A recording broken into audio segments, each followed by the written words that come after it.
Instead of buying carbon credits or feeling guilty about it or all these other things, just use the carbon that you've got already on hand and keep it in place. Hi, this is Zena Harris. And I'm Mark Rabin. Welcome to the tie-in. Hey, everybody. Welcome back to the tie-in. Hey, Zena, how's it going today? Hi. Great. It's beautiful fall day. Oh, man. Yeah, the I trees know. are just like crimson red and yellow and green right out of my window. It's amazing. Sun's out. It's all good. Yeah. The rain's out. That's good too. Yeah. Yeah. Yeah, good to see you. Good to see you. It's I'm excited about this week's episode. Yeah. We are Loved our chat with him. we're talking with Aaron Laslo from UrbanJacks. And they're a company based in Vancouver and focusing on wood waste, dimensional lumber, upcycling that, reuse of that. It's just lovely to lean into the circular economy and what can happen and what we see coming off a lot on film sets, a lot of wood. Yeah. So. It's always so impressive when you hear the stats of like how much building waste and wood waste just in general just goes to the landfill and could be reclaimed or reused or recycled or whatever it is. Like, so that's always interesting to hear. But most stuff just goes in the garbage. Yeah. Landfill. I mean, more than you think. So This is circularity is a real big area to focus on.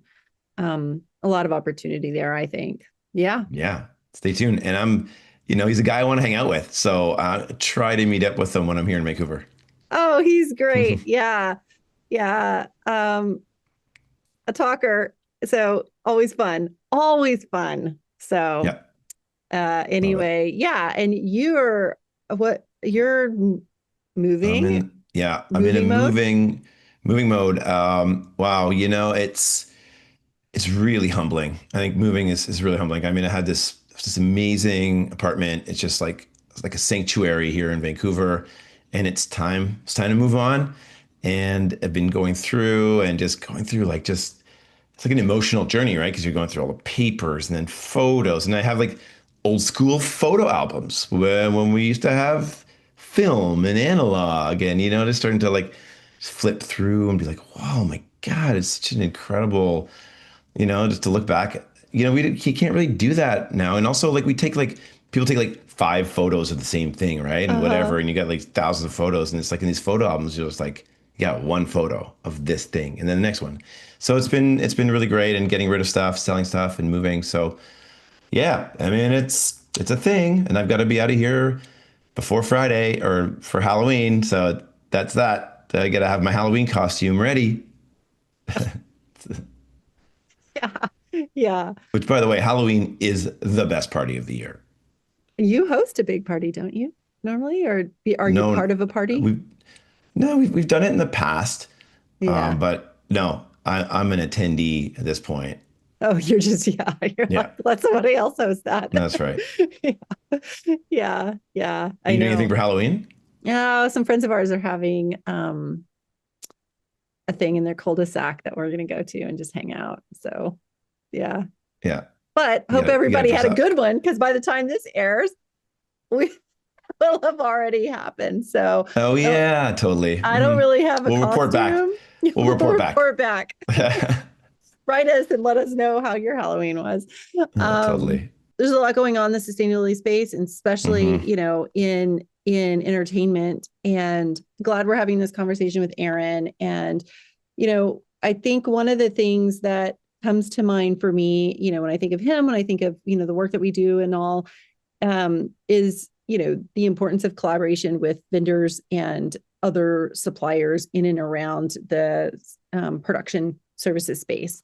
And that definitely rings true with UrbanJacks and their team and whatnot. So it's so important. It's so important to the work that. Yeah, I hope it's catching on. And also it's interesting. Kind of the entertainment biz has been a little bit quiet. Obviously there's lots of stuff going on and behind the scenes, but it feels like everybody's taking it easy and not pushing too much and not getting out in front too much. So it's an interesting time right now. That's what it feels like, at least from my perspective. I don't know about your perspective. Totally. Well, it's interesting. Yeah. Things are flying under the radar right now. People are kind of going stealth in certain ways, right? And different markets, film hubs are slower than others right now, and that sort of thing. And interestingly, this to me, like when a film jurisdiction is slow, that is the time to double down and get some of these processes and systems in place so that when it picks up, they're ready for it, right? Yeah. And so how often does that happen? I don't know. I don't think people have, a lot of foresight in that regard across the board in lots of different industries, not just film and TV, but like, to me, this is like prime time for some of the stuff that we want to set up system wise.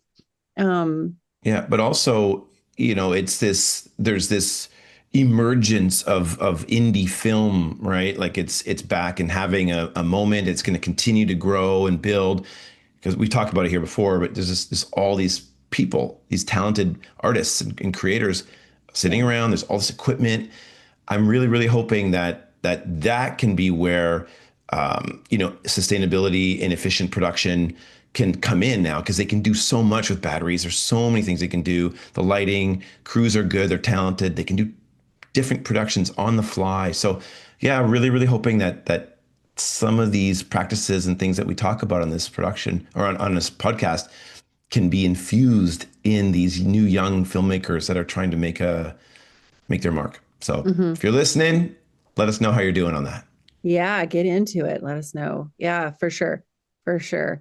Well, let's get into it with Aaron. And for everyone out there, do like and subscribe and follow the work that we're doing, that our guests are doing. And hey, if you've got an event going on out there and you want us to come participate in it, interview people, do a fun in-person podcast, hit us up. It would be super cool to work together. Yeah. And we'll be at the Sustainable Production Forum in Vancouver on November 4th, this November 4th, in a week. And in Toronto on November 24th. So that'll be fun. That'll definitely be fun too. So check out the Sustainable Production Forum and all the work that they're doing. This is the 10th year. So it's pretty cool. Pretty cool that people have been getting together this long talking about sustainable production. So love it. All right. Hey, everybody, and welcome back to the Tie-In.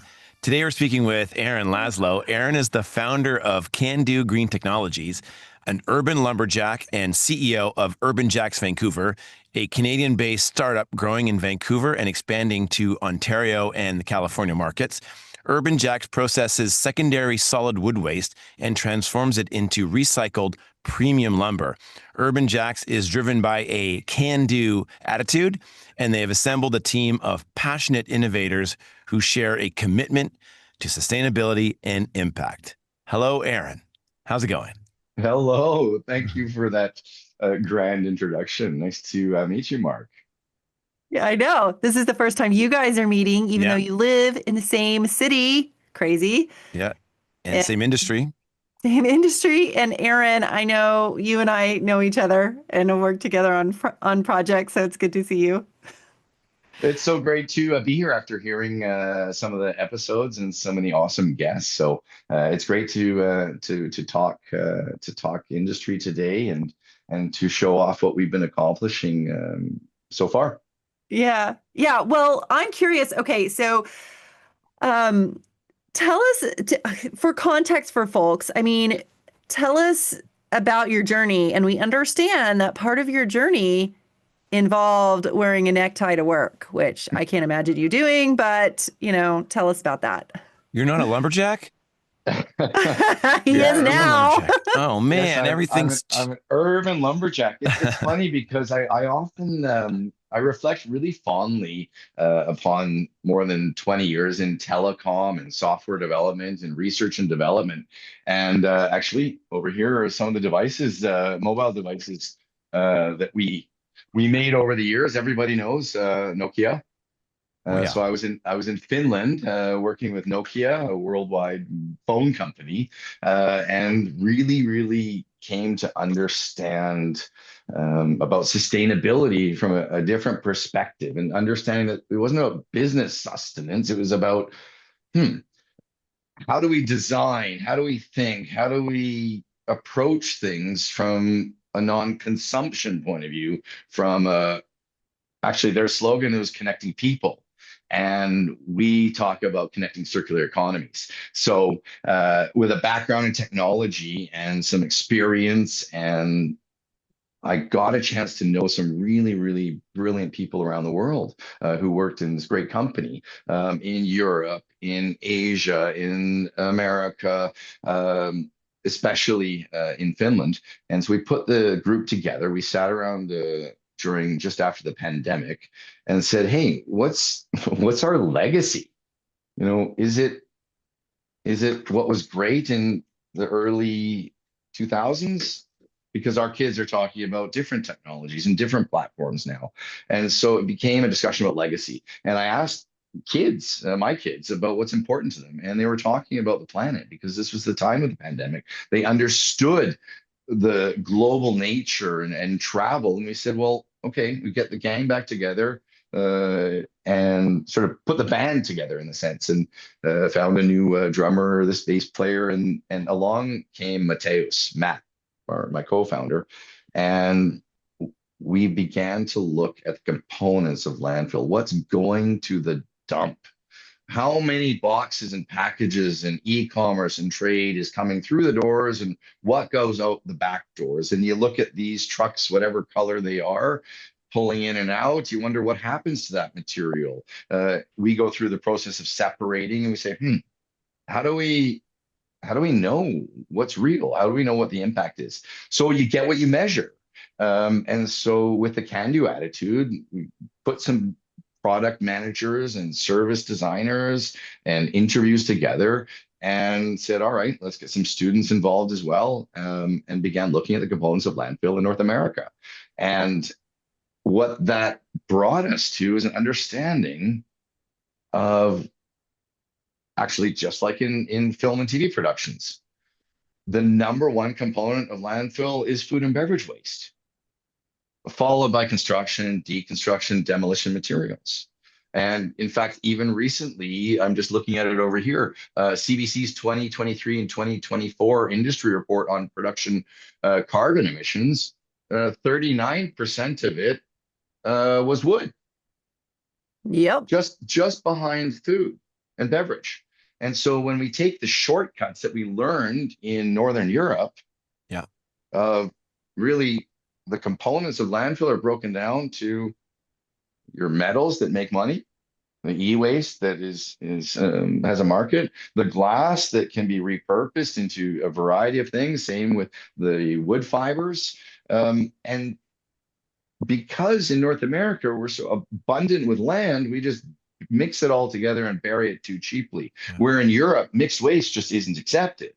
And extended producer responsibility concepts say, hey, you make the mess, you've got to pay to clean it up. And so that delta of where they are versus where we are says we have to measure it. And so we did that. And lumber was where we landed to say, we can do something about it.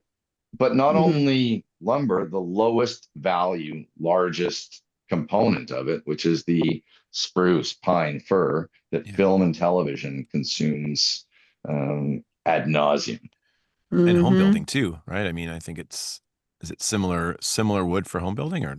Absolutely. Construction, in everywhere wood is consumed, it's abundant. It's a natural resource for us. It's a great export economy for Canada. It's a great trade across North America. The softwoods are fantastic. We have amazing forestry. It's forestry is an awesome business. It's getting to be better and better managed. But it goes same with forestry practices. What's done in other regions of the world can teach us other models to follow. And so that's essentially a shortcut of what is happening there and how can we close that gap, because the accountability matters. Land is expensive, and people now have the ability to see what a pie slice through a landfill looks like. And it's not Yeah. something that's very attractive.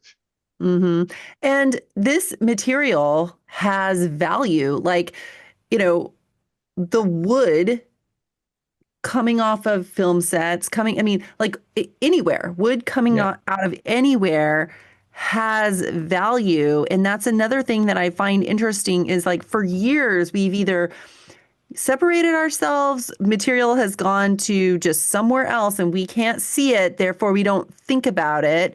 And we don't associate value with the stuff that we give away, throw away, and yet there's a lot of value in that material. And you've like focused in on wood. So how are you thinking about value?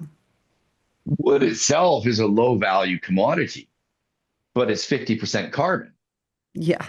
And having that thrown into mixed waste when there's an opportunity to simply divert it. Film and television work on a 3-bin system. Well, add a 4th bin, and that dimensional lumber, pieces as small as a foot, 6, 8 inches, up to any other length, we can take, no matter if it's painted or the fasteners, just pop off the panels for all intents and purposes, fold them down, and we can repurpose them. There's no reason for that life cycle to be ended, even though there's a terminology in different material handling facilities or jurisdictions when they talk about recycling. It really is burning it or burying it, because, not to point out the obvious, but cement and other. Sorry, I don't want to call out an industry on this, so if you just note Yeah. No, that I don't want to do Please that. do. I But mean, it's not my place. But concrete, cement, and the manufacturing and handling of it, and calling the breakdown of it, giving it a name of aggregate and sorting the size. I guess we have to do that with wood and say, hey, it's not a waste product. We have to look at the overall design from beginning of life Yes. cycle to Cradle to use. cradle. Yeah. Well, yeah, and then how can there going to be a secondary or tertiary use? And then no problem, burn it, don't bury it, but stop calling it recycling or stop calling it wood waste handling when it doesn't get handled correctly. And so when we take pieces of wood and separate them, take out the natural defects and the knots and put a finger Yeah. joint on it, it comes out as an awesome engineered product. But So our preference is that all material gets diverted, and we have 150 competitors across North America because there's 100 million tons of good wood going to landfill. yeah. So obviously then, I mean, you could touch on so many industries, right? How did you land on film? Yeah, it's an awesome question. Yeah, a little bit by accident, Yeah. kind of a lot by accident. So hello, Aaron. is that the same? Is that the same how you ended up in the That's, scene? hi, Kinda. Mark. What's going on? Yeah. I started in events. I was like, cool, I can power parties. But, Yeah, I mean, so really, we're in Vancouver, and we were working at the whole understanding from the forests to the end of life cycle, doing a study, doing interviews with from forestry professors to loggers to mill operators, and understanding where does material end up and understanding the export markets and saying, all right, how do we not disrupt, but take those products that were being ground up for end of life cycle uses and getting them into an additional life cycle.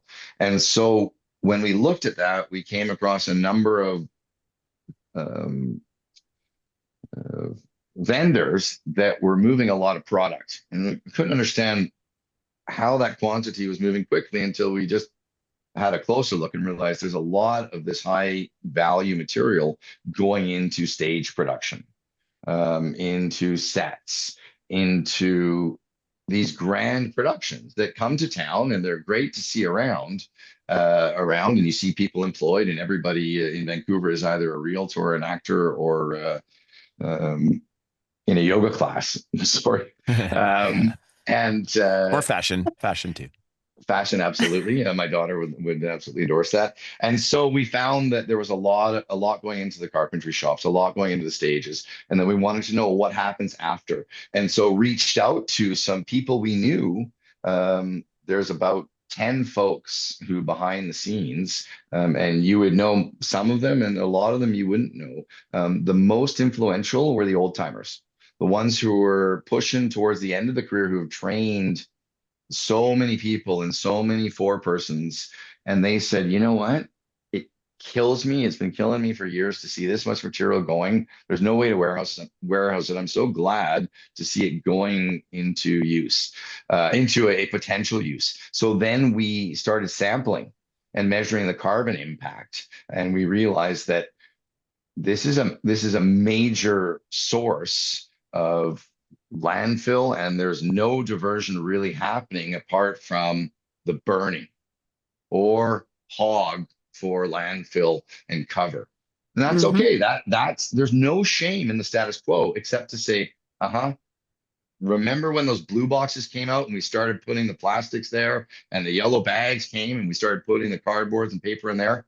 That's where we're at with wood. And so a 3-bin system makes sense to add a 4th bin for dimensional lumber, because we can put it back together and use it, for example, in swing stages, or in some cases, look at ways in which that waste can be transformed into something that can be given another life cycle, either by donation or use in theater stages or any number of places use wood. So it's really about accident and finding people who care. The people, every single one of the people I've met, either on set, in production offices, from set deck to wardrobe, they don't want waste, but it's not their decision. And so the influencers are the people who actually say, you know what, we do this, not that. And the people in film and TV are all behind it, but they haven't been the ones making the decisions. But the amount of material was right there in the carpentry shops and stages. And we thought we could bring value to the equation. But the resistance was much higher in film and TV than any other industry. Carpenters, deconstruction, industry, they love that it's not going to the wrong sources, not going to end of life. And they also love that it's a better value proposition versus sending it to the dump and haulers. Yeah. What I find interesting is the statement, you got a lot more resistance in film and TV. I mean, because as you say, like, people are really interested in this, yet they might not be the ones making the decisions, or, vendors have to be vetted in certain ways, or whatever the case is. So it's interesting because the default is send it to the landfill, where value just, goes away. The alternative is send it to a processor, you guys, to keep the value of the material and give it back, sell it back, or, to the industry, which they can reuse again. And then the cycle continues. So we're like, do it this way and you're still going to spend money and do it, take away your material, or do it this way, retain value, get it back, all of this. So it's so interesting because for years and years, I find, there's been that sort of, I don't know, business as usual or default to the landfill mindset. And you are coming in and disrupting that and saying, hey guys, we can do it a different way. And how have you found those kinds of conversations, those sort of, those conversations that involve change, or, changing a system or whatever?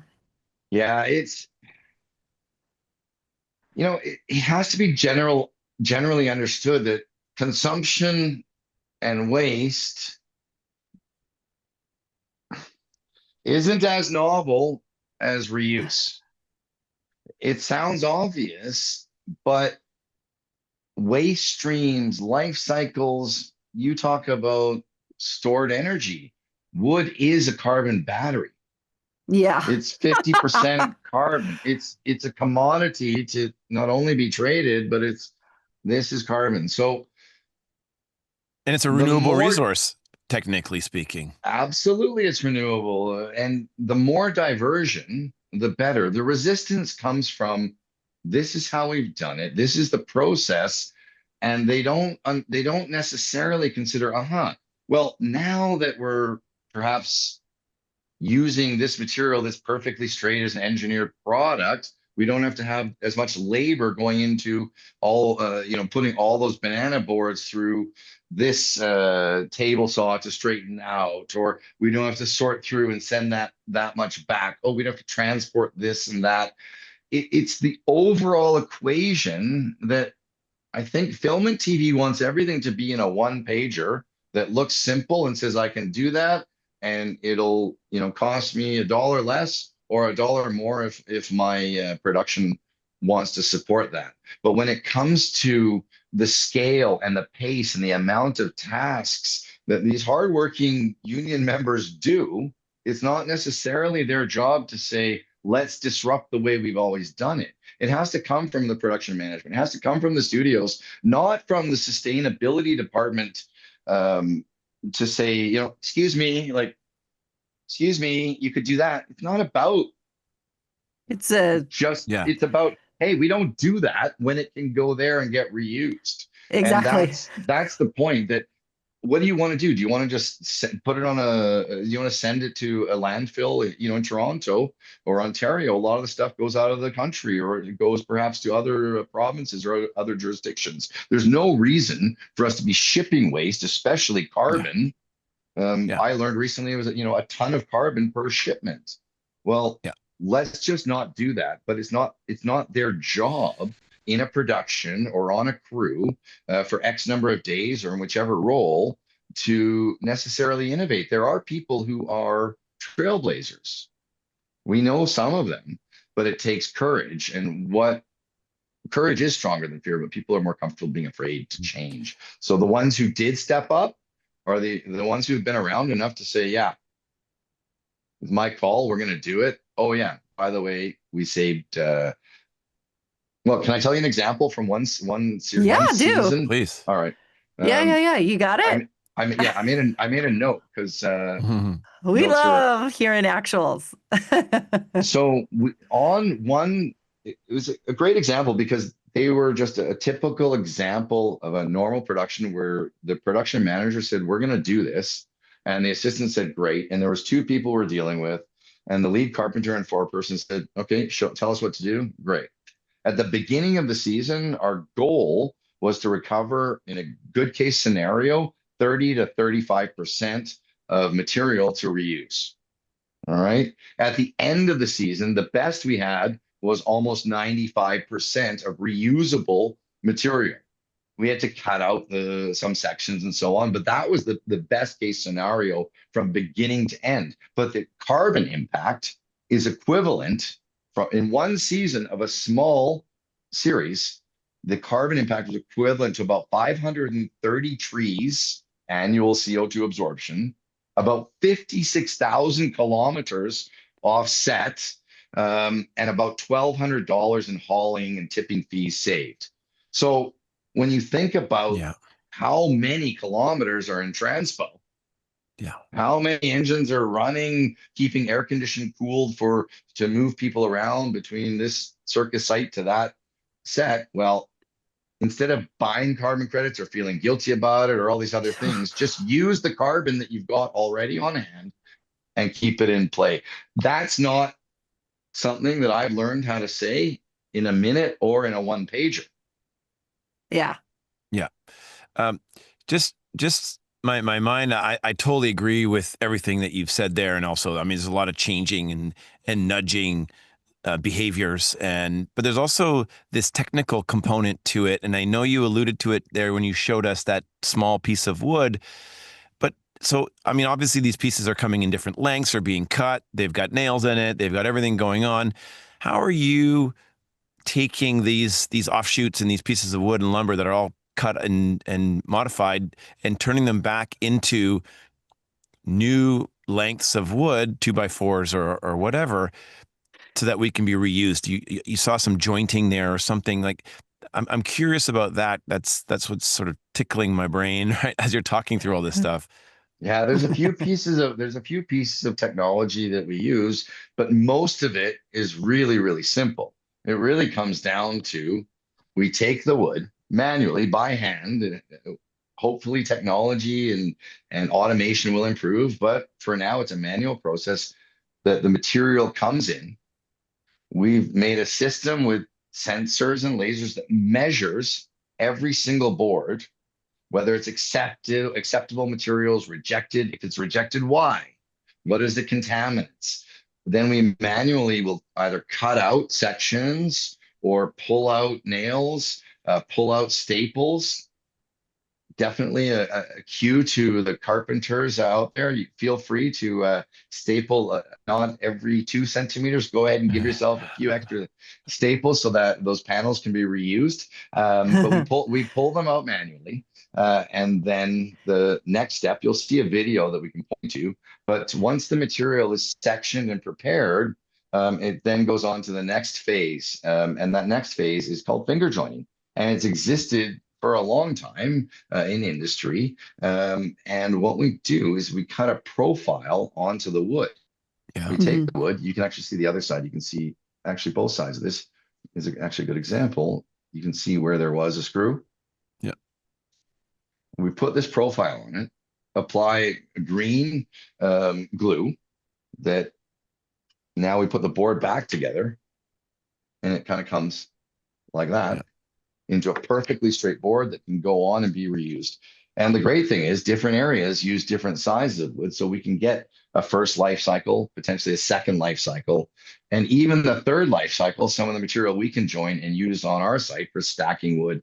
And when at the end of our process, it can go on to other agricultural uses, as well as handled in a sustainable way. So we've been able to track the process from the moment it comes through our gates to the amount of material that goes out, the amount of metals and fasteners that are recovered.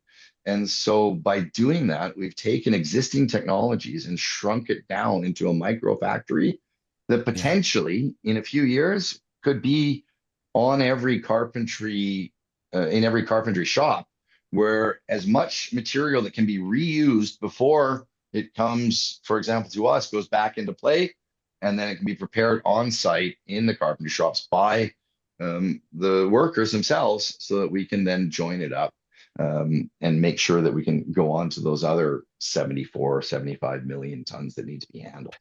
Yeah. One of the things that Mark and I talk about, we've both started businesses. You've started a business. So yay for founders on this call. But one of the things we talk about is the importance of a good team, the importance of working with good people who are driven, to the mission of the company, who understand it, who embody it, who really want to work with, purpose toward that. I'm curious, how do you think about that? How do you think about, the team? How do you think about partnerships? How do you think about doing business? Wow, that's the most satisfying part about starting this company and our business, with a can-do attitude. But this is what you can do. This is what I can do. This is what we can do. And the force multiplier is when we come together by way of culture. And if we say, oh, these are rules, then it becomes compliance. And that's not what really we're about. We challenge each other and we appreciate each other for all of our uniquenesses. One of our co-founders is based in Helsinki, Finland, and worked with me in telecoms a long time ago. And he also works as a background actor and actor in Finland and here in Vancouver when he's around. And he brings some behind the scenes comments about what others say and says, you know what about this? What about that?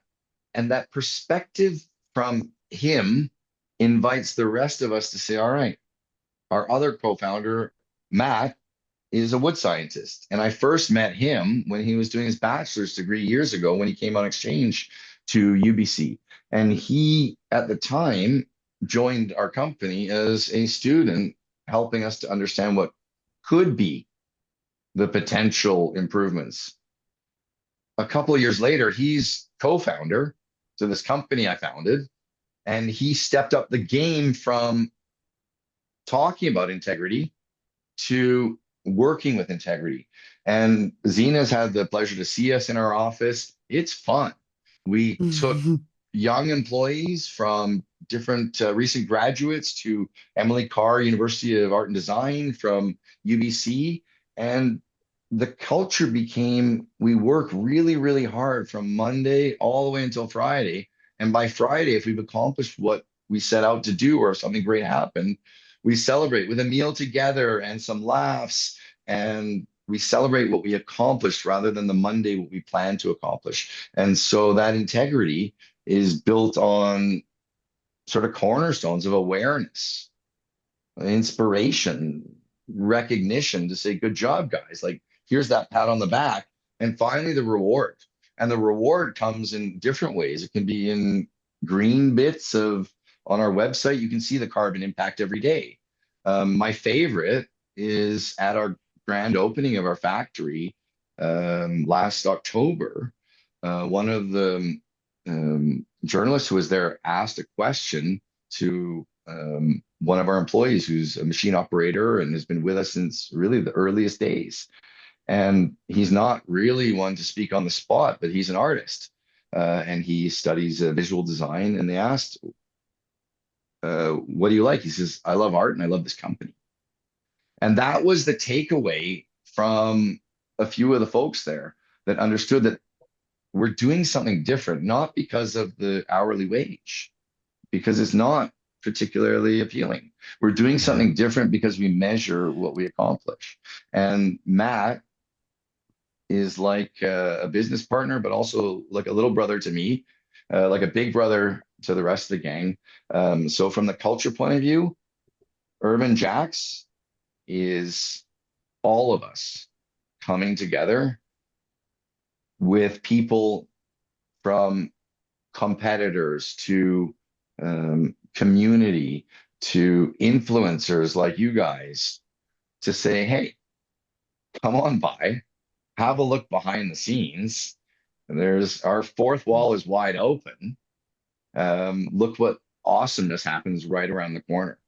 So the culture is one of gratitude. I'm grateful for our team because we've ridden through the tough times. Those strikes weren't just the union members. Those were very difficult for us. Our team decided to tackle mattress box springs at that time and started making other products. So what makes our company special is the culture of our team and the fact that they actually deliver what they say they're going to do with the openness that we're honored to share.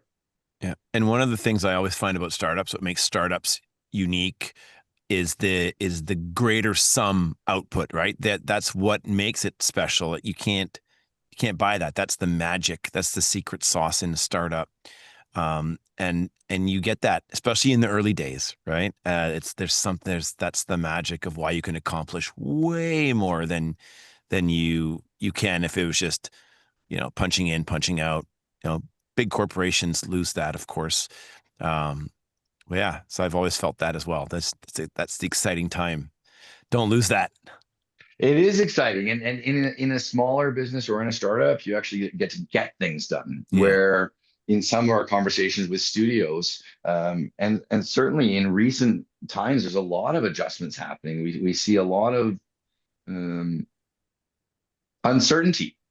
Mm-hmm. And sometimes that leads to almost getting things done, whether it means projects, whether projects in this realm or another, or innovative novel steps. It requires getting stuff done and not more meetings, not more calendar bookings, not more vision.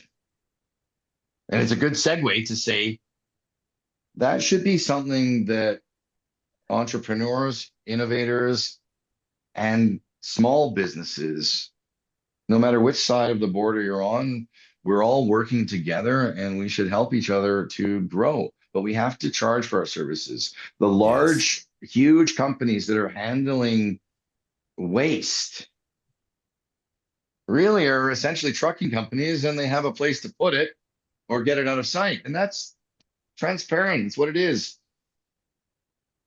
We need to say there's a better way to do it.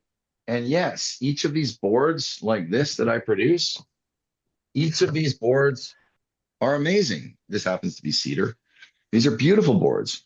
They might sell for a couple of dollars more than a virgin piece of lumber, but at the moment, it costs an awful lot to make those first production units, to go from prototype towards changing the way that solid wood fiber waste materials are handled.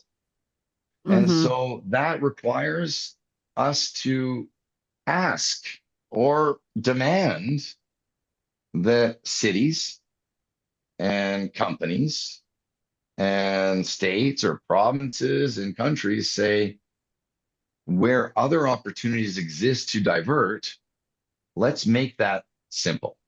Let's just say can do. I can do that. This is something that can change mindsets, because it's not really any harder. It just requires to say, I'm willing to pay for a service from a professional who really cares about improving the status quo with a legacy. So UrbanJacks should be repeatable all around.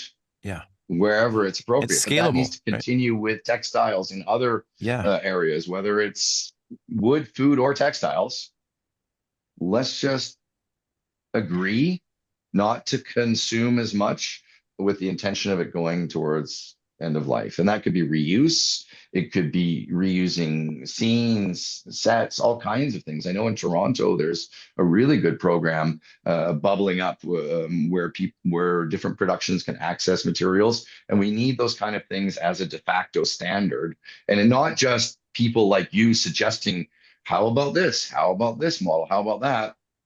Let's just do it. Make it happen. But they have to be willing to say, in every frame or master agreement, where diversion or reusable opportunities exist and the costs are acceptable or even better, or you can allocate resources in the overall budget accordingly. This is good for planet. This is good for people. This is good for economies. But the circular economy and the reuse economy isn't a free. This isn't dumpster diving. This isn't out of the goodness of our hearts. Even though we do these exercises to prove, literally, we have to jump in ourselves or our team. Enjoy, Matt. Have to jump in and measure what's there to see, okay, guys, so these plastics are able to be handled by these facilities. These materials, whether it's foam or wood, are able to go in these directions. And so that the mixed waste is mitigated. But we're not here to shame them. We're just saying, hey, let's improve it. Everything purchased and used on set is an asset. Let's not throw our assets away. let's reuse them. Like, I think that's just, I think that can speak to a lot of different levels and all of this. And, this is just a different way of doing things. We can do it. We know we can. You've got the tech, like these kinds of things. Like, and we're proving the concepts over and over. And like you said, I think it's important to not just talk about this stuff and kind of wish away like, oh, if we could do this. No, we can do it. We can do it. And people are out there in all sorts of fields in sustainability trying to make this stuff happen. So it's, I think, just important to get the message across that people are showing up. People are working with integrity. People are working with purpose. People value culture. Why wouldn't you want a partner or a team member or a vendor that has that? Like, why wouldn't you? So this is a whole kind of rethink where instead of just transactional in nature, we are really leaning into who we want to work with, how we want to work, what we want to do with our assets, and how we want to, contribute to the circular economy. So that's why I love having these conversations with you, Aaron, because this is like, why not? Right. So yeah, we should be doing it because, and I'd love to also throw the question back towards you, Mark, to understand how, whether it's the resistance or whether it's changing the way that, whether it's energy, they're going to be paying for either waste or energy one way or another. Why wouldn't they put it towards those right choices or even the sustainable choices? Not saying the others aren't viable. It's just where more viable or wise choices exist. How did you handle that? How did you handle that resistance? Right. Because it's common sense. Yeah, I mean, first, come on, Mark, give us the answer. Well, first, there was clearly a generational divide. So I think that was identifying, number one, who the people who were going to be hard-nosed and actually actively sabotage, right? Versus the folks that are really championing it and champions. And you could see that there was certainly a generational divide there.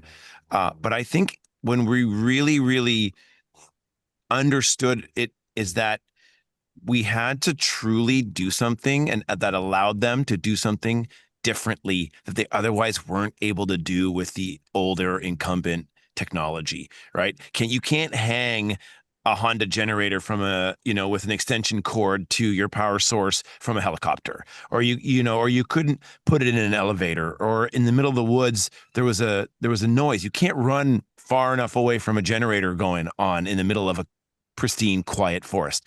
So we had to identify all the key opportunities and use cases that allow them to do something creatively that the others weren't able to do, that helped them save time and money, really, really clearly that helped them save time and money.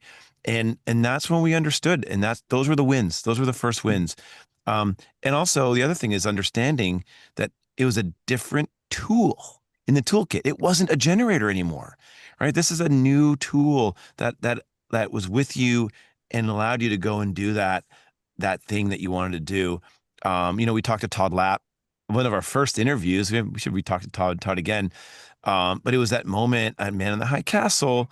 They'd been using gear for 6 months. And all of a sudden they had this shoot day in an underground mine, right? And all of a sudden they understood that to do what they needed to do, instead of running cables from surface and all stuff, they called us up and they said, we need every unit you have. We're going underground. And they understood that. So, but it took 6 months, right? Of meticulous note taking on their end to understand where it worked, where it didn't work, what could they power, right? So, and also, last thing I'll say is there was also this convergence of LED lights, right? And there's this super 10 times more efficient than your other traditional lights. So anyway, having said that, there wasn't just one thing, right? It was this kind of convergence of all these different things that happened at the same time that enabled this to happen, and including battery technology and power electronics technology. Mm-hmm. Keep in mind, our first units had marine monitors on them that said amp hours on it. That's the best monitor we could get. We didn't even say kilowatts and kilowatt hours. It didn't say how long there was left on the battery. So those are the things that that happen over and over again, but you're still nudging social, sustainable, and technical behaviors around it. But it becomes second nature now. No one's questioning that industrial battery pack on a set anymore. No one's questioning it. No one's questioning a fully solar powered luxury talent trailer anymore. In fact, people are saying, get that old thing off our set. Get our old thing off our set. We don't even want that anymore. Yeah. Yeah. And anyway, I think there this you is, go. That's my, well, it's interesting because so there's been quite an attention on, battery technology and solar power and energy, and rightly so, because, gosh, we use a lot of fuel, and those are high carbon emissions. What I find interesting is we don't yet have a good handle on embedded carbon and emissions from construction material. Aaron, you're measuring them, but you're only on what? A few productions, right? In the whole grand scheme of things, we don't have a handle on that, right? And that's scope 3. Yeah. Has to be second nature. I mean, literally every single production needs to be reusing as much as they can and then putting it back in. Back into the system. Anyway, so I think, Aaron, this concept of circular economy has, we've heard about it over the years. People, kind of understand it. And there's been such a focus on fuel that it has overshadowed, if you will, the circular economy and how we set up systems for that. And for production, sure. Yeah. And I just think that we are kind of reaching a point where, like Mark said, we understand, the tech, the tools, the, ability to use clean tech in certain ways. And we are at a point where we need to start understanding that circular economy piece. We need to start setting up systems related to that. And we need to start understanding how we can reuse wood, and you are fitting squarely in that moment. That's my perspective. Thank you, and I can't help but agree with you. But when I combine what you both are describing, and you look behind the scenes, we're talking about efficiency and we're talking about value. Yes. So we're providing efficiencies and we're providing values. And earlier I mentioned because it's not. I'm sorry to say this, but I can be quoted on it. Circular economies in themselves don't pay for themselves. Unit economies and efficiencies and value pays for itself. Excuse me, I mentioned EPR, extended producer responsibility. Maybe, I talk about our green bits and how we measure it. Maybe it's time for us to have our own production leaderboard where we score and say, hey, these are the successes, because I haven't come across many more competitive industries than you think it'd be sports and entertainment. No, this film and TV industry is so competitive. We challenge them to say, all right, we'll score you, because, you think about, Zena, in your influences, not just the sustainable alliances or the forums, the influences that you lead. We know from the community, those that are really making the effort. And I think that if they could wear like a score, a mark above their head that says, hey, I'm a good boy, they would. Well, I think the one thing that we're missing in even in our entire capitalist system in our economy is that most of the true costs are not fully factored in. All of the true costs of polluting or of throwing it to the waste, the externalities, as economists would call it, aren't factored in.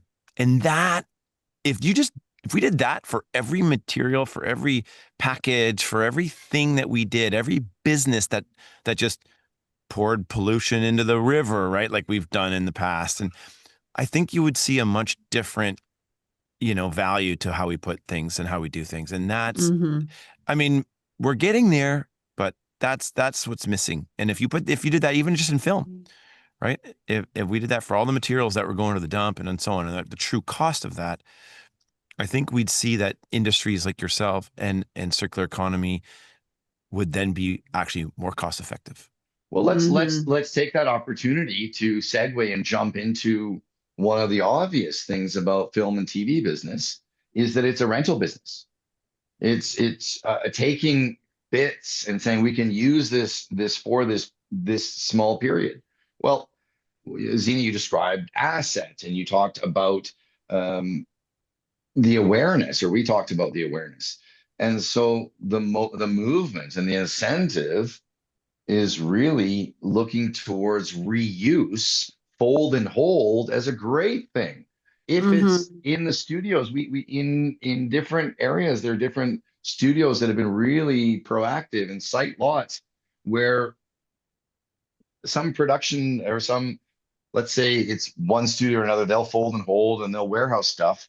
We should be having a system where this material are available between the big players and the small players and the film schools and everybody who has an interest in that material, those community theaters and stages. And so the reuse is even a preference before recycle. And having the understanding of what's in play creates a new marketplace, because a lot of people have a good business in renting things multiple times, but not enough people have storage space for the amount of material that could be in play without a whole lot of modification. I'll happily prefer that flats are set aside and reused 10 times before I get them. It's a great preference because the overall benefit is better. So the rental business, at least in an UrbanJacks perspective, we have to consider going towards reuse as a great thing, looking at wood as a service so that less is consumed and wasted. I like it. Okay, Aaron. We ask all our guests this question, so I'm curious to hear your perspective. If you were to create a new playbook, upending everything that you've observed and whatnot in let's say the film and TV industry, but if you were going to create a new playbook and guiding principles about sustainability, what would be first on your list? It starts with see something, say something. Why so are easy. these? Why are these? I like that. That's so good. Why are these 10 boxes of pizzas or 30 hamburgers or things going into the garbage pile at the end when it could go in another direction if somebody knew there was an avenue? So if food and beverage is one, great. And I love the choices that productions are making in terms of what comes into the production realm, in the production offices, or on the sets and so on. But after see something, say something, it's more or less, well, why do we do that? Why are we doing that? Why? Because we shouldn't do, like, the younger folks, the older ones who've been around say that's a lot of waste. And I've seen 1 million tons in my career. It's very possible that people have seen huge amounts. The younger ones are able to say, we don't do that. We don't do that. There's this solution. See something, say something, do something. Yeah. Where can people find you if they want to learn more about UrbanJacks? UrbanJacks Official. That's us on the social media. You can find us on the web. You can see us, our daily progress. We love followers. We look at every like. We look at every comment. And tell somebody. Ask them. Or if you have friends and colleagues or people working on sets, ask them, are you recycling your wood? Yeah. If not, get in touch with us. And we love working with partners, and we have great partners here in Vancouver. So if you're in Vancouver, reach out to Keep It Green Recycling and our other friends like that. Certainly speak, give us a call anytime, email, you can call me. But the more important thing is just to say, reach out if you want your wood waste to be handled better than ending its life cycle. Love it. Well, awesome. Aaron, thank you. I look forward to seeing your shop one of these days soon. You should. It's super cool, Mark. You should Yeah. definitely go by there and see it. Yeah, There's a video on Instagram of the team I just working, followed and you. Yeah. yeah, it's everybody listening. Follow. We love the followers. We're trying to get more and more attention, and reach out to your sustainability persons on set. Reach out to the team. Ask who your sustainability person is. If it's from one group or another, just reach out and say, how can we acknowledge that we haven't always done the best in the past, but we're willing to just make a better future. It's just one foot in front of the other. And thanks to you guys for inviting me. I enjoyed talking at you for 45 We love it, Aaron. minutes. No, it's great. We love it. We love it. I think, you're doing such great work, and it's really important for people to know about it. And I think it's really important to like be aware and take a look really about what's going on. And a lot of people see it. A lot of people complain about it. A lot of people want solutions for it. And we just need to give it, some light. So thank you for sharing what you guys do. Thank you. And anyone with any questions or any feedback, positive or negative, just let us know, because changing the way that we've always done things requires courage. And I know from watching many of your other guests on the show and from seeing you guys, you are also courageous. So thank you all for working with us to become urban lumberjacks yourselves. Thank you. Thank you. All right. Our designer is Aaliyah Kane. Music is by Peter Chapman. Social media is by Picnic Social. Our editor and producer is Rachel Werbel.